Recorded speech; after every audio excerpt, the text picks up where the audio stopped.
नमस्कार और स्वागत है द डीप डाइव में। आज हमारे पास एक बहुत ही दिलचस्प आध्यात्मिक लेख है। इसका शीर्षक है मीठे बच्चे ये पुरुषोत्तम संगम योग है।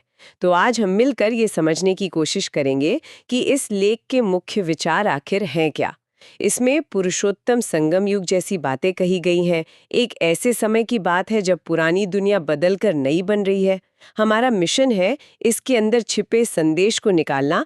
ये संगम युग है क्या और आज के समय में इसका क्या मतलब हो सकता है। ये वाकई एक बहुत गहरा विषय है और इसे समझने के लिए थोड़ा सा संदर्भ जानना जरूरी है। ये लेख जो है ना, वो एक खास आध्यात्मिक नजरिए से लिखा गया है जिसमें समय को युगों में बांटा गया है। जैसे सतयुग, त्रेता, द्वापर और कलयुग। बिल्कुल। और इस लेख के हिसाब से हम अभी कलयुग के बिल्कुल अंत में हैं और सतयुग शुरू होने वाला है। इन दोनों के बीच का जो छोटा सा एक तरह से संक्रमण काल है, उसे संगम युग कहा गया है। अच्छा। और इसे पुरुषोत्तम यानी सभी युगों में उत्तम इसलिए कहा गया है क्योंकि लेख के अनुसार सबसे बड़ा परिवर्तन इसी समय होता है। ठीक है, तो ये एक तरह का ट्रांसफॉर्मेशन का दौर है। लेख कहता है कि ये पुरानी पतित दुनिया से नई पावन दुनिया में जाने का समय है। लेकिन जो बात मुझे इसमें सबसे दिलचस्प लगी वो ये है कि लेख के मुताबिक पूरी दुनिया में किसी को पता ही नहीं है कि ये सब चल रहा है। एक गुप्त दौर, ये तो किसी स्पाई फिल्म जैसा लगता है। हाँ, इसका मतलब क्या है? हाँ, ये गुप्त होने का विचार ही इसकी सबसे बड़ी खासियत है। इसका मतलब है कि ये परिवर्तन दुनिया की सतह पर नहीं हो रहा है। मतलब कोई बड़ी घोषणा नहीं हुई है, कोई बाहरी बदलाव नहीं दिख रहा। तो ये हो कहाँ रहा है? यह चेतना के स्तर पर हो रहा है। लेख के अनुसार इसी गुप्त समय में मनुष्य से देवता बनने की पढ़ाई चल रही है। और इस पूरी कहानी के जो मुख्य पात्र हैं वो हैं परमपिता परमात्मा, जिन्हें लेख में बहुत प्यार से बाप कहा गया है। और मान्यता यह है कि वो इसी संगम युग पर धरती पर आते हैं। यहीं पर मेरा एक सवाल है। ये विचार कि परमात्मा एक साधारण मनुष्य के तन में आते हैं, ये मतलब कई लोगों के लिए मानना बहुत मुश्किल हो सकता है। क्या लेख इस पर और रोशनी डालता है कि ऐसा क्यों और कैसे होता है? ये एक बहुत महत्वपूर्ण सवाल है। लेख इसे एक वंडरफुल बात कहता है, यानी एक ऐसी बात जो आम समझ से थोड़ी परे है। परमात्मा को पतित पावन कहा गया है। मतलब जो पतितों को पावन बनाते हैं। हाँ, जो नैतिक और आध्यात्मिक रूप से गिरी हुई आत्माओं को फिर से पावन या पवित्र बनाते हैं। तो इस लेख के तर्क के हिसाब से अगर उन्हें पतितों के बीच आकर काम करना है तो उन्हें यहीं इसी दुनिया के किसी साधन का उपयोग करना होगा। और इसीलिए वो एक साधारण मनुष्य के शरीर का आधार लेते हैं। बिल्कुल। और उनका मुख्य संदेश, जैसा कि लेख में गीता का हवाला देकर बताया गया है, वो है देह सहित यह सब पतित संबंध छोड़ मामेकम याद करो तो पावन बन जाएंगे। मतलब फोकस सिर्फ एक पर ले आओ। इस दुनिया की हर चीज से, हर रिश्ते से ध्यान हटाकर सिर्फ एक परमात्मा को याद करो। सही पकड़ा आपने। ये एक तरह से चेतना को डीक्लटर करने जैसा है।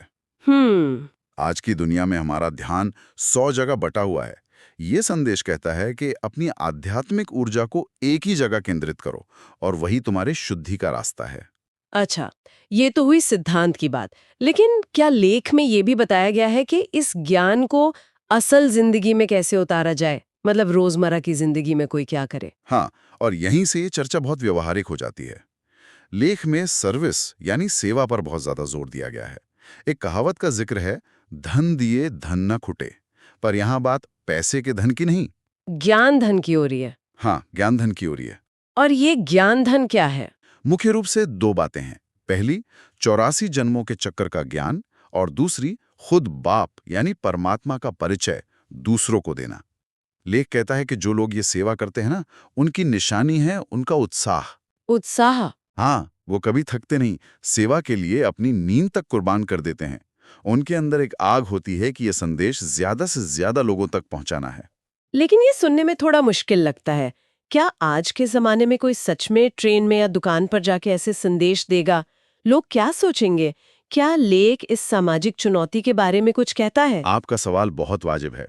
लेख सीधे सीधे इस सामाजिक चुनौती का जवाब नहीं देता, लेकिन वो इसके पीछे के मनोविज्ञान पर ध्यान केंद्रित करता है। वो सेवा के बहुत ही जमीनी तरीके बताता है। जैसे घर घर जाके संदेश देना, सुबह सुबह दुकानें खोलने वालों को पैगाम देना, या फिर फैक्ट्रियों में काम करने वाली माताओं से बात करना। और संदेश भी बहुत सरल रखने को कहा गया है ना? बहुत सरल, बस इतना कि अपने को आत्मा समझ, बाप को याद करो तो तुम्हारे विकर्म विनाश होंगे। यहाँ जोर संदेश देने वाले की आंतरिक अवस्था पर है, ना कि सुनने वाले की प्रतिक्रिया पर। मतलब परिणाम की चिंता किए बिना अपना काम करते रहो। कुछ वैसा ही। और साथ में एक बहुत बड़ी शर्त भी है। लेख साफ कहता है कि जिनके अंदर खुद अवगुण होंगे, उनमें सेवा का सच्चा उत्साह आ ही नहीं सकता। अच्छा, तो पहले खुद पर काम करना है? हाँ, पहले खुद को पवित्र बनाना है, फिर वो पवित्रता आपके शब्दों में खुद ब खुद असर डालेगी। सेवा एक बाहरी क्रिया से ज्यादा एक आंतरिक अवस्था का विस्तार है। ठीक है, तो ये पूरी प्रक्रिया है ज्ञान लेना, खुद को शुद्ध करना और फिर उस ज्ञान को सेवा के जरिए बांटना। लेकिन इस सब के पीछे का बड़ा मकसद क्या है? आखिर पहुंचना कहाँ है? इसका लक्ष्य बहुत बड़ा बताया गया है। मनुष्य से देवता बनना। सिर्फ एक अच्छा इंसान बनना नहीं, बल्कि देव पद पाना। और उसमें भी सबसे ऊंचा पद लक्ष्मी नारायण का? हाँ, जिन्हें सतयुग के पहले महाराजा महारानी के रूप में देखा जाता है। देवता। लेख के हिसाब से देवताओं का मुख्य गुण क्या है? पवित्रता? पवित्रता। हाँ, पवित्रता ही उनका सबसे बड़ा गुण है, जिसके कारण मनुष्य उनके जल चित्रों के आगे भी सिर झुकाते हैं। तो ये पूरी यात्रा उस खोई हुई पवित्रता को फिर से हासिल करने की है। और इसका नतीजा सिर्फ व्यक्तिगत नहीं है ना? नहीं, बिल्कुल नहीं। जब बहुत सारी आत्माएं पवित्र बन जाती हैं, तो पूरी दुनिया बदल जाती है। नई दुनिया यानी सतयुग की स्थापना होती है और पुरानी कलयुगी दुनिया का विनाश हो जाता है। और लेख इस विनाश को महाभारत की लड़ाई से भी जोड़ता है। हाँ, इस पूरी संरचना में एक शब्द बार बार आता है, ब्राह्मण। क्या आप इसे थोड़ा समझा सकते हैं? जरूर। यहाँ ब्राह्मण का मतलब जन्म आधारित जाति से बिल्कुल भी नहीं है। लेख में प्रजापिता ब्रह्मा का जिक्र है, और जो लोग उनके द्वारा दिए गए इस ज्ञान को अपनाते हैं, वे ब्राह्मण कहलाते हैं। यह एक आध्यात्मिक परिवार है। इन्हीं ब्राह्मणों को ऊंचाते ऊंच कहा गया है, क्योंकि यही वो आत्माएं हैं जो इस ज्ञान को धारण करके देवता बनती हैं। तो ये एक तरह की यात्रा है ब्राह्मण से देवता बनने की। बिल्कुल। और ये 84 जन्मों के चक्र के विचार से जुड़ा है। यहाँ दिलचस्प बात यह है कि ये चक्र हिंदू धर्म में माने जाने वाले 84 लाख योनियों के विचार से अलग है। अच्छा, वो कैसे? वो एक बहुत बड़ा चक्र है जिसमें हर जीव जंतु शामिल है, जबकि ये एक बंद सीमित चक्र है जिसमें केवल मनुष्य आत्माएं ही 84 जन्म लेती हैं। इस चक्र की शुरुआत में वो देवता होती हैं, फिर क्षत्रिय, वैश्य और अंत में शूद्र बनती हैं। और फिर संगम युग पर परमात्मा आकर उन्हें फिर से ब्राह्मण बनाते हैं, जो वापस देवता बनते हैं। हाँ, ये इस दर्शन को एक बहुत ही केंद्रित और विशिष्ट रूप देता है। ये तो हुई भारी संरचना और लक्ष्य की बात। लेकिन जो इस रास्ते पर चल रहे हैं, उनकी दिमागी हालत कैसी होती होगी? मतलब अंदर से वो क्या महसूस करते हैं? ये बात मुझे बहुत आकर्षित करती है। लेखक इसके लिए बहुत अच्छे शब्द इस्तेमाल करता है, गुप्त वॉरियर्स या अननोन वॉरियर्स। Incognito warriors. हाँ, वे ऐसे योद्धा हैं जिन्हें दुनिया नहीं जानती। वे बाहर से एक आम इंसान की तरह जीते हैं, नौकरी करते हैं, परिवार संभालते हैं, लेकिन अंदर से वो एक बहुत बड़ी लड़ाई लड़ रहे हैं। अपनी कमजोरियों से, अपनी पुरानी आदतों से। सही। ये गुप्त योद्धा वाली बात सुनने में तो बहुत रोमांचक लगती है, पर इसका रोजमर्रा की जिंदगी पर क्या असर पड़ता होगा? मतलब आप एक बहुत बड़ा राज लेकर जी रहे हैं। इसका असर ये होता है कि आपकी खुशी का जो स्रोत है वो बदल जाता है। लेख कहता है कि उन्हें किसी भी बात की फिक्रात यानी चिंता नहीं करनी चाहिए और एक गुप्त खुशी में रहना चाहिए। ये खुशी बाहरी सफलताओं पर निर्भर नहीं है ना? बिल्कुल नहीं। यह इस ज्ञान से, इस निश्चय से आती है कि हम दुनिया को बदलने के महान काम में लगे हुए हैं। अगर आप देखें तो ये कुछ आज के फ्लो स्टेट के कॉन्सेप्ट जैसा है, जहां आपकी खुशी काम में पूरी तरह डूब जाने से मिलती है, न कि उसके परिणाम से। और क्या इस आंतरिक स्थिति को बनाए रखने के लिए कोई अभ्यास या तकनीक भी बताई गई है? हाँ, लेख के अंत में एक स्लोगन और एक अभ्यास दिया गया है जो पूरे सार को समेट लेता है। स्लोगन है, बाप के संग का रंग लगाओ तो बुराइयां स्वतः समाप्त हो जाएंगी। ये बहुत शक्तिशाली विचार है। ये नहीं कहता कि बुराइयों से लड़ो। नहीं, ये कहता है कि अपना कनेक्शन परमात्मा से इतना मजबूत कर लो कि उनकी अच्छाई का रंग तुम पर चढ़ जाए और बुराइयां अपने आप फीकी पड़कर खत्म हो जाएं। वाह। और अभ्यास? अभ्यास है अशरीरी और विदेही स्थिति में रहने का, यानी खुद को ये शरीर न समझकर एक आत्मा समझने का अभ्यास। हाँ। इसकी एक सरल विधि बताई गई है, बिंदी बनना। बिंदी बनना।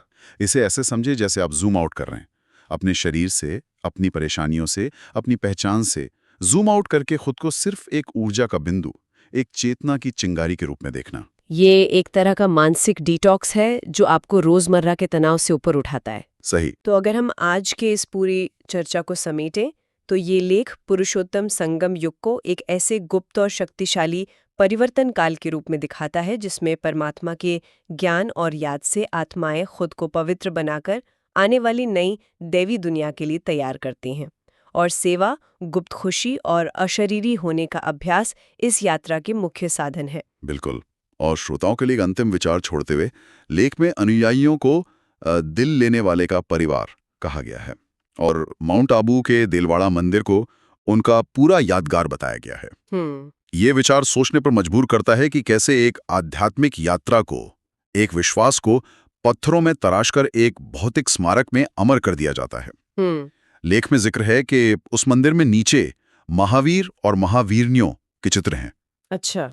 ये सिर्फ एक धर्म या विश्वास नहीं है, ये एक पूरी सांस्कृतिक और प्रतीकात्मक दुनिया का निर्माण है जहां हर अनुयायी उस महान कहानी का एक किरदार है, एक योद्धा है। एक आध्यात्मिक परिवार का विचार और उसका एक भौतिक स्मारक, ये कनेक्शन अपने आप में एक गहरी खोज का विषय है। मान द्वारा निरंतर अपनी स्थिति को ऊंचा बनाने की प्रेरणा सब कुछ आज बाबा ने हमें दिया है। अगर आज की मुरली से आपको कोई विशेष प्रेरणा या स्वमान का अनुभव मिला हो तो उसे अपने जीवन में धारण करें और दूसरों को भी प्रेरित करें। अपने विचार या अनुभव कमेंट में साझा करें ताकि अन्य आत्माओं को भी शक्ति मिले।